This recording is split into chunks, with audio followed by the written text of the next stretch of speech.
The moment my daughter-in-law took my seat at my husband's funeral, I realized they had already buried me too. I stood outside St. Andrew's Chapel clutching the sleeves of my old black wool coat, while cold October rain tapped softly against the stained glass windows. The funeral attendants hurried past me carrying white roses and silver programs with Richard's photograph printed on the front, but not one person stopped to ask if I needed help.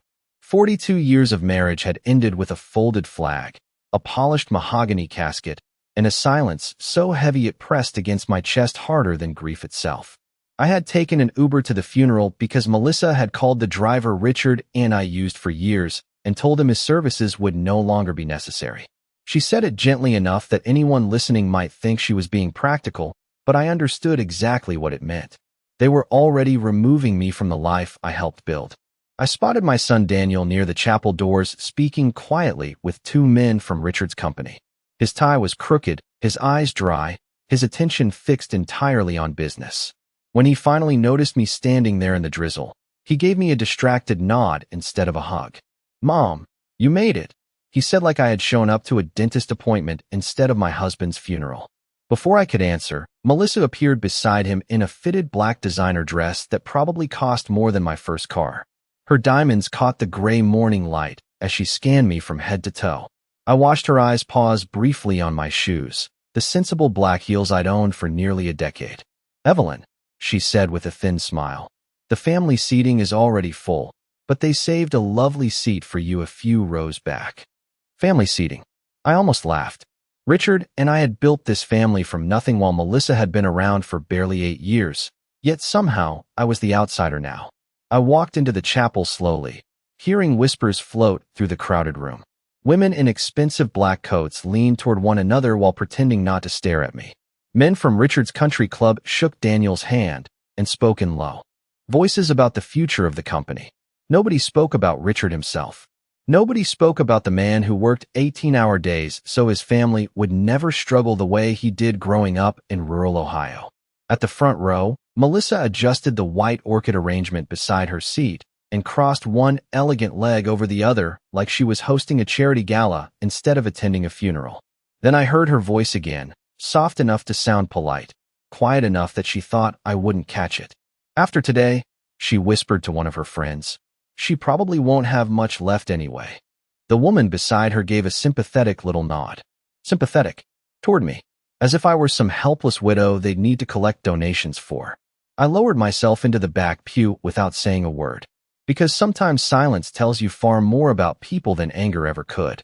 The organ music filled the chapel, while people slowly rose from their seats, but nobody came toward me. They moved around me the way people avoid puddles after rain, careful not to step too close. Melissa stood near the front greeting guests with practiced sadness, one manicured hand resting lightly against Daniel's arm, while she accepted condolences like she was running a political campaign. Every few minutes she dabbed beneath her eyes with a white tissue, even though I had not seen a single tear fall all morning. I remained seated in the back pew long after the service ended because I suddenly realized there was nowhere I actually belonged anymore. Richard had always filled every room with certainty. Without him, the air itself felt colder. Eventually, I stood and followed the crowd downstairs to the reception hall beneath the chapel, where waiters carried silver trays of coffee and miniature pastries. The room smelled faintly of lilies, expensive perfume, and polished wood.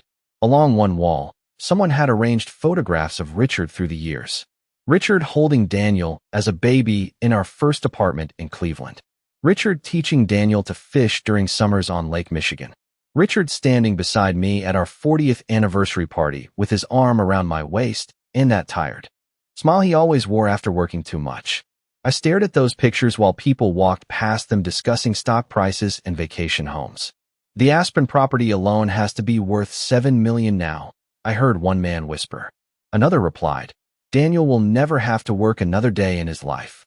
Nobody noticed I was standing close enough to hear every word. Melissa suddenly appeared beside the dessert table, holding a champagne glass, even though the service had barely ended. "There you are," she said brightly. "I was beginning to worry you had left." Her tone carried that familiar sweetness people use when speaking to elderly strangers at grocery stores. Before I could answer, she motioned toward a small round table near the kitchen doors. We saved that spot for you. Saved. The word almost amused me. Every other table in the room sat beneath crystal chandeliers near the family and business associates. Mine sat beside a swinging service door where waiters rushed in and out carrying trays. I walked over quietly and placed my purse on the chair. From there I could see Melissa guiding guests through the room like a real estate agent showing off a mansion. That painting came from their place in Napa, she told a group of women while pointing toward one of Richard's favorite oil paintings. Daniel and I are still deciding what to keep. Richard had not even been buried yet. A woman seated nearby glanced toward me with pity. At least your husband left the house paid off, she said gently. That must be a comfort these days. I smiled politely and folded my hands in my lap. For years, Richard begged me to wear brighter jewelry, newer coats, designer handbags. I always refused. I grew up during years when people saved wrapping paper and reused tea bags because wasting money felt shameful. Even after Richard became wealthy, I never learned how to look rich. Apparently, that had convinced everyone in this room I was one funeral away from poverty. Across the hall, Melissa laughed softly at something one of her friends said, then lowered her voice just enough to make sure only the important people could hear. Honestly, I do not know what Evelyn is going to do after all this, she said. Richard handled everything financially. Several heads turned toward me with careful sympathy. That was the moment I understood something painful and strangely freeing all at once. They were not grieving Richard today. They were measuring what was left behind and deciding who deserved it most. The reception hall grew louder as the afternoon went on, and the grief that had filled the church upstairs slowly transformed into something colder and uglier. Small groups gathered around the room whispering about investments, vacation properties, and company shares while half-empty champagne glasses collected on silver trays. I sat quietly near the back of the room sipping lukewarm coffee that tasted burned, watching strangers handle pieces of my husband's life like shoppers at an estate sale. Near the fireplace, Melissa stood beside Richard's framed military photo speaking to two women from her tennis club. The Palm Beach place will probably need renovations before we list it, she said casually. Richard never updated the kitchen. I stared at her for a moment, stunned by how naturally she spoke about selling the home where Richard spent every Christmas for the last 15 years. He loved that kitchen. He used to wake before sunrise every December morning just to bake cinnamon rolls for the grandchildren before anyone else woke up. Melissa had probably visited that house fewer than 20 times, yet now she spoke about it like she had inherited the memories attached to it. Across the room, Daniel laughed softly at something one of the board members said, and for a second I searched his face for the little boy who used to wait by the front window every evening for his father to come home from work. That boy was gone. In his place stood a tired-looking man checking his phone every few minutes while discussing tax strategies less than 3 hours after his father's funeral service. A waiter passed by carrying a tray of appetizers, but before he reached me, Melissa intercepted him and redirected the tray toward another group near the front. It was subtle enough that nobody else would notice. That was her talent. She never embarrassed me loudly. She preferred quiet humiliations wrapped in perfect manners. Evelyn, she called suddenly from across the room, drawing several eyes toward me. Do you need me to help arrange transportation home later? Her voice dripped with concern. I know things may be different for you financially now. A few people nearby looked at me with immediate pity. One older man even gave me the kind smile people reserve for widows they assume will soon be downsizing into small apartments. I folded my napkin carefully onto the table before answering. That is thoughtful of you, Melissa, I said calmly. But I can manage. She smiled brightly, though disappointment flickered across her face for half a second. Melissa enjoyed appearing generous in front of other people. It made her feel important. Then one of Richard's former business partners approached our table holding a crystal tumbler in his hand. Richard always handled everything personally, he said to me in a low voice. Must feel overwhelming now. Before I could respond, Melissa stepped smoothly beside him. We are doing our best to help Evelyn adjust, she explained gently. She has never really dealt with the financial side of things. Several people nodded sympathetically again. I almost found it funny. For 30 years, I had quietly reviewed contracts beside Richard at our kitchen table while Daniel slept upstairs. I knew every property, every investment account, every negotiation Richard ever made. I knew which executives he trusted and which ones he planned to remove next quarter. But Richard believed privacy protected families, so he rarely corrected people's assumptions about me. The quiet wife. The traditional widow. The woman who supposedly knew nothing. Across the hall, Melissa opened a glass display case containing several of Richard's watches while guests admired them like museum pieces. Daniel is thinking of keeping the Rolex collection, she announced proudly. The rest will probably be sold. I looked down at my coffee cup and suddenly realized nobody in that room had asked what Richard would have wanted. Not once. By late afternoon, the reception hall had begun to thin out, but the people who remained were the ones most interested in staying close to Richard's money. The grieving friends had already gone home. What remained were board members, distant relatives, and social climbers orbiting the Carter name like satellites around a dying star. I stood near the photo display, quietly straightening one of Richard's military pictures after someone bumped the frame crooked. It was a simple photograph from years ago, taken before the success, before the country clubs and oceanfront properties and magazine interviews. Back when Richard still carried cash in a folded money clip because he did not trust banks completely. I remembered the man in that picture. The others in this room only remembered the fortune attached to his name. Mrs. Carter. The voice behind me was calm, professional, and instantly familiar. I turned to see Howard Bennett walking through the crowd with a black umbrella tucked beneath one arm and a leather portfolio in his hand. Howard had been Richard's attorney for nearly 20 years. He was one of the few people Richard trusted completely. The moment Howard entered the room, something subtle shifted in the atmosphere. Several executives straightened their posture. Daniel excused himself from a conversation and immediately walked toward him. Even Melissa's smile sharpened with sudden attention. "Howard," Daniel said, gripping his hand firmly. "Thanks for coming." Howard nodded politely, but his eyes moved past Daniel almost immediately until they landed on me. "Evelyn," he said warmly, stepping forward. "I have been looking for you." Then, to the visible confusion of everyone nearby, Howard leaned down slightly and kissed my cheek the way old-world gentlemen do when greeting someone they deeply respect. "Richard always said you were the smartest person in the room," he said softly. "I am very sorry for your loss." The silence around us lasted only a second, but I noticed it. Melissa noticed it too. Her expression flickered almost imperceptibly before she recovered her polished smile. "We are all devastated," she said quickly, slipping beside Daniel. "But we are trying to keep everything organized." Howard gave a small nod. Without taking his eyes off me. "I am sure you are," he replied. There was something in his tone I could not quite place. Not sarcasm exactly. More like patience.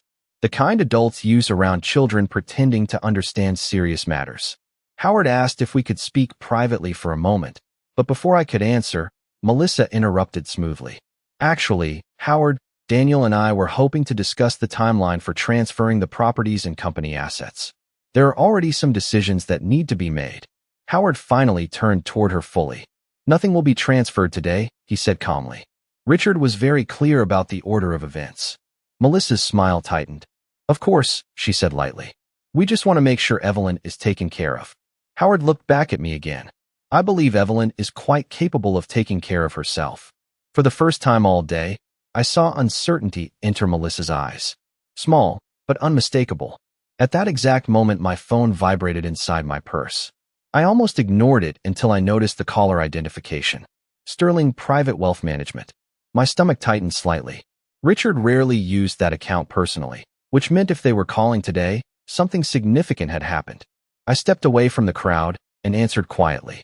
"Mrs. Carter," the woman on the line said professionally, "we apologize for contacting you today of all days, but we require your authorization regarding the $28 million transfer scheduled for tomorrow morning." My grip tightened around the phone. "Tomorrow?" I asked softly. "Yes, ma'am. Per Mr. Carter's instructions." Before the woman could continue, I noticed Melissa standing only a few feet away pretending to examine one of the floral arrangements while clearly listening.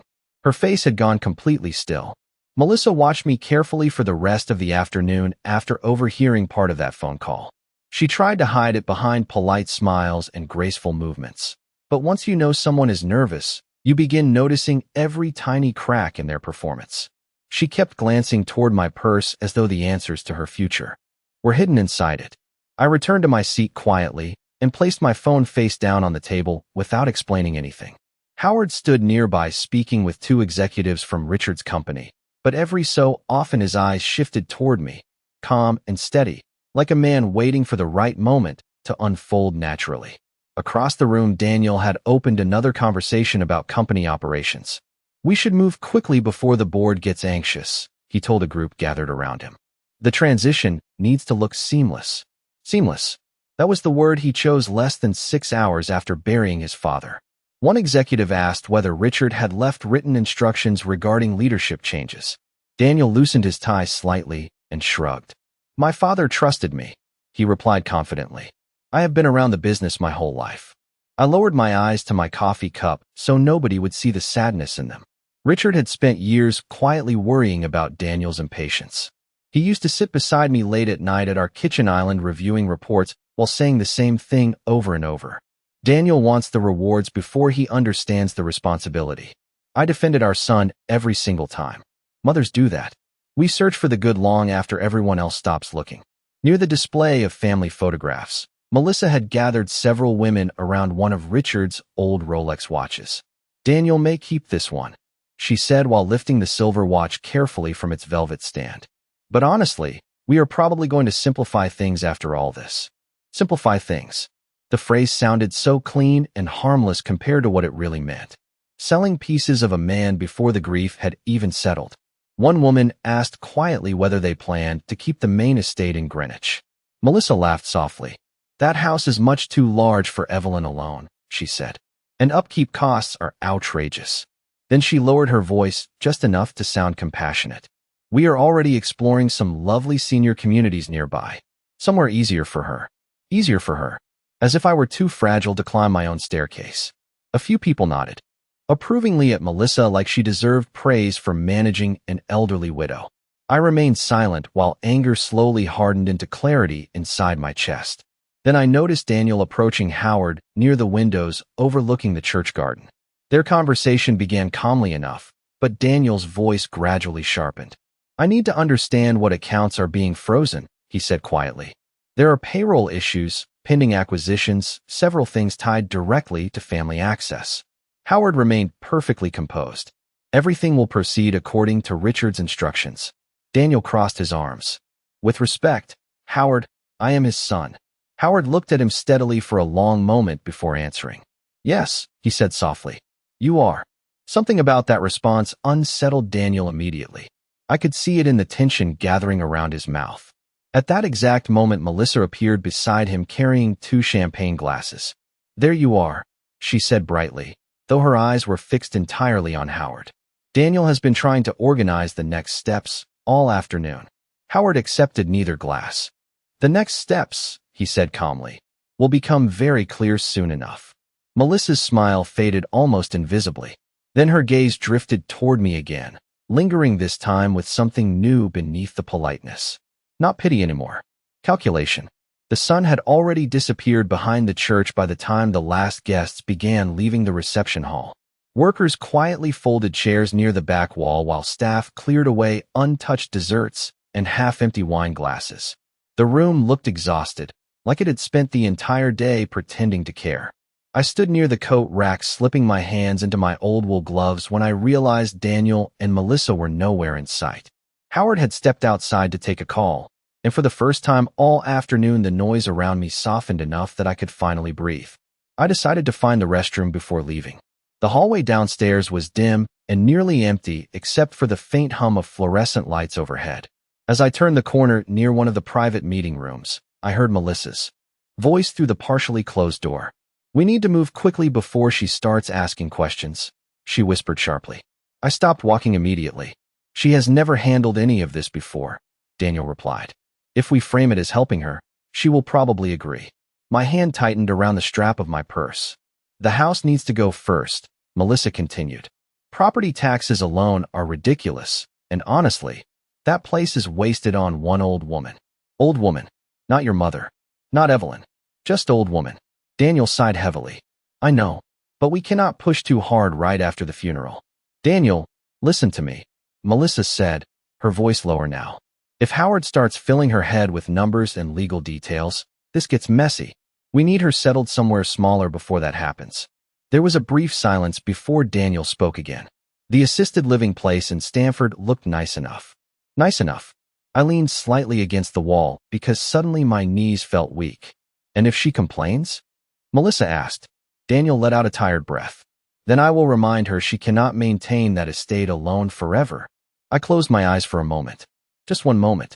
Long enough to remember the little boy who used to crawl into my lap during thunderstorms because he was afraid of thunder shaking the windows. The same boy who cried for hours after his first dog died when he was 10 years old. Somewhere over the years, that soft-hearted child had disappeared beneath expensive suits, board meetings, and Melissa's constant hunger for status. Honestly, Melissa muttered, the smartest thing Richard ever did was put everything in Daniel's hands before he passed. Daniel answered quietly, I just hope there are not too many surprises. Melissa laughed softly. What surprises could there possibly be? Evelyn probably does not even know what half the accounts are for. That almost made me smile. Not because it was funny, but because of how certain she sounded. People who underestimate quiet women usually do it with complete confidence. I heard chairs scrape lightly against the floor as they prepared to leave the room, so I stepped farther down the hallway. Before they could see me standing there. A few seconds later, Melissa emerged first, adjusting her pearl earrings while checking her reflection in her phone screen. Daniel followed behind her, looking exhausted and distracted. Neither noticed me near the staircase. Melissa slipped her arm through his and lowered her voice again. Once the estate settles, things are finally going to feel normal for us. Normal. I watched them walk away together beneath the dim church lights, and for the first time that day, something inside me changed. The grief was still there. The heartbreak was still there. But beneath it now sat something colder and steadier. Clarity.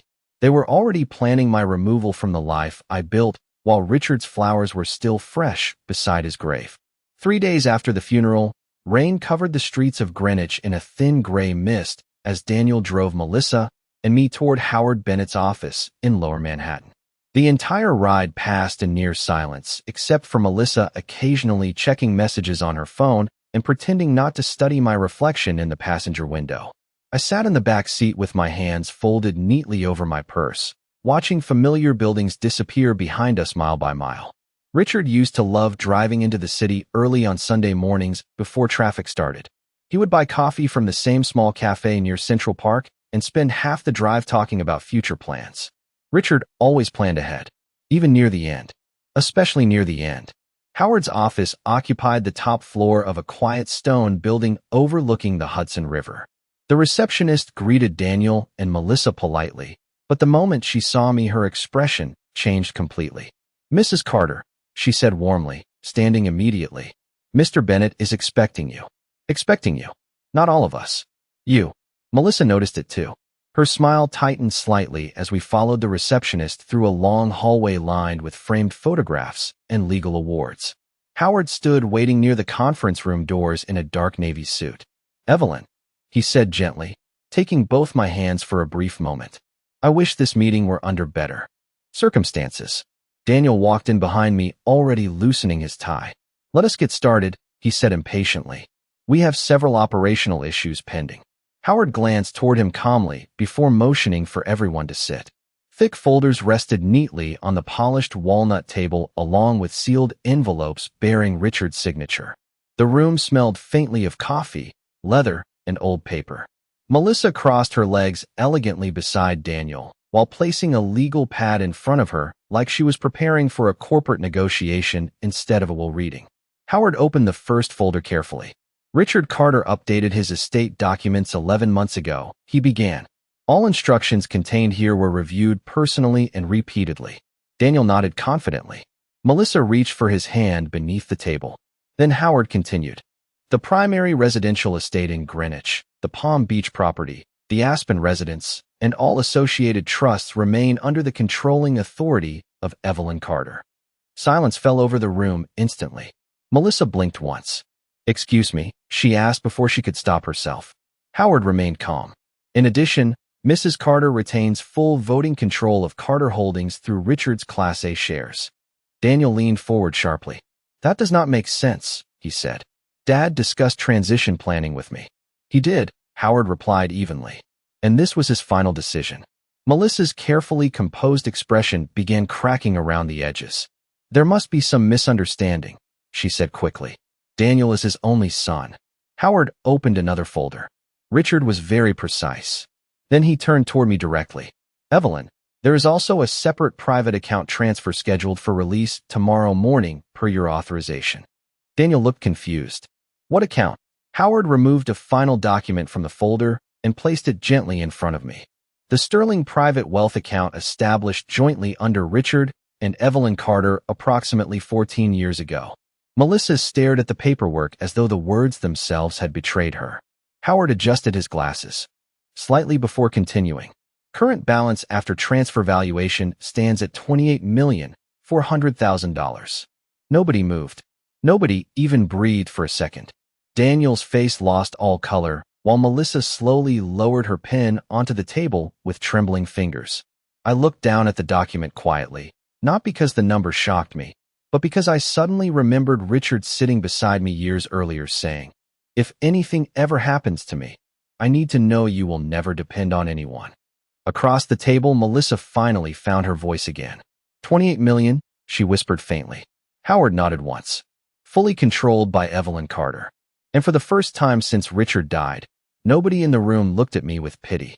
The drive back to Greenwich felt completely different after the meeting at Howard's office. Nobody spoke for nearly 40 minutes. Rain slid slowly across the car windows while Manhattan disappeared behind us, and the silence inside the vehicle carried more tension than any argument could have. Daniel gripped the steering wheel so tightly his knuckles turned pale, his jaw locked the entire way home. Melissa sat beside him staring straight ahead with her phone dark in her lap for once. The confidence she wore so naturally at the funeral had vanished. I sat quietly in the back seat looking out at the highway lights passing one by one, remembering all the years Richard warned me that money does not change people. It reveals them. When we finally pulled into the driveway of the Greenwich estate, the house looked enormous beneath the evening sky. For the first time in days, I did not feel like a guest there. I stepped out of the car slowly and handed my umbrella to the valet who still worked evenings on the property. "Welcome home, Mrs. Carter," he said respectfully. I noticed Melissa hear that. Inside the foyer, Daniel loosened his coat and finally turned toward me. "Mom," he began carefully, "I think maybe we should all sit down and discuss everything calmly." Calmly. Interesting word choice from someone who had spent the last 3 days planning my relocation. I removed my gloves slowly before answering. "There is very little to discuss tonight." Melissa forced a nervous smile. "We were only trying to help you through all this," she said softly. "You have been under so much stress." I looked at her for a long moment, not angrily, just clearly. "I heard the conversation outside the church meeting room," I said quietly. The color drained from Daniel's face immediately. Melissa stopped blinking for a second. "About the assisted living facility," I continued. "About selling my home before Richard was even buried." Nobody moved. The grandfather clock near the staircase ticked loudly through the silence. Daniel rubbed his forehead tiredly. "Mom, it was not like that." It sounded exactly like that. Melissa stepped forward quickly. "Evelyn, we were worried about you managing such a large property alone." "Interesting," I replied calmly. "Because none of you seemed worried about me at the funeral. You only seemed worried about what I might cost." Melissa opened her mouth, then closed it again. For the first time since I met her, she had no prepared response. I walked past them into Richard's study, the room nobody had entered since his death. His reading glasses still rested beside an open book near the fireplace. The scent of cedar and coffee lingered faintly in the air. Daniel followed me inside. "Mom, please," he said more softly now. "I know this week has been difficult." I turned toward him slowly. "Do you know what was difficult?" I asked. "Listening to my son discuss placing me into a facility while I was still wearing black from my husband's funeral." His eyes dropped toward the floor. I had not seen shame on Daniel's face in years. Behind him, Melissa lingered silently near the doorway, suddenly very careful about every word she spoke. Then I reached into my purse and removed a small set of keys before placing them gently on Richard's desk. "Tomorrow morning," I said calmly, "the Palm Beach property will be listed for sale." Melissa's head snapped upward immediately. "What?" she whispered. "Richard left it under my authority," I continued evenly, "and I have decided to sell it." Melissa stared at me in disbelief because she had spent the entire funeral weekend talking about redecorating that house, planning parties there, imagining herself living inside a future she thought was already hers. "You cannot be serious," she said faintly. I met her eyes steadily. I have never been more serious in my life. 3 months later, I stood barefoot on the back porch of a small oceanfront house outside Charleston, watching the sunrise spill across the water in shades of gold and pale pink.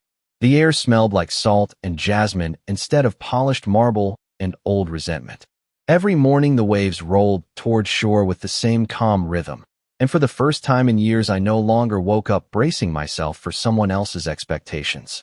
The house was modest compared to the Greenwich estate, but it was peaceful. That mattered more. Richard used to tell me that wealthy people often confuse luxury with happiness. I finally understood what he meant. The Palm Beach property sold within 5 weeks. Melissa stopped calling after that. Not immediately, of course. At first she tried kindness again. Long emotional messages. Invitations to dinner. Carefully worded apologies that sounded more strategic than sincere. Daniel called too, though less often. His voice always carried exhaustion now. Carter Holdings had struggled after several investors lost confidence during the transition.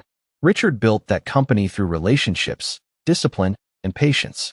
Daniel had inherited the title, but not the wisdom behind it. Howard later informed me that Daniel requested access to additional trust reserves twice during the first month after the funeral. I declined both times. Calmly, politely, without anger. Some lessons only arrive after consequences. I never raised my voice. Never threatened anyone. Never humiliated them the way they humiliated me. I simply stopped protecting people who believed kindness made me weak. The Greenwich estate remained under my ownership, though I rarely visited anymore. I converted part of the property into a charitable foundation supporting widows over 60 who were facing financial hardship after losing spouses. Howard helped establish everything legally. When the first group of women arrived for a holiday luncheon in December, I sat among them listening to stories that sounded painfully familiar. Women ignored by their own children. Women treated like burdens after decades of sacrifice. Women slowly erased from their own families the moment they stopped being useful.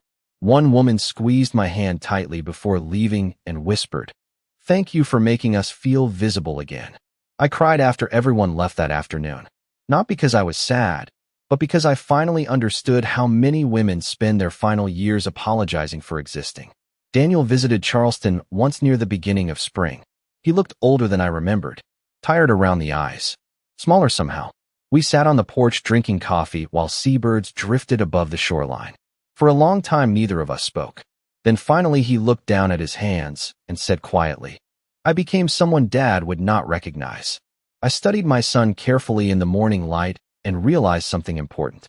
Regret had finally reached him. Real regret. Not for the money. Not for the inheritance.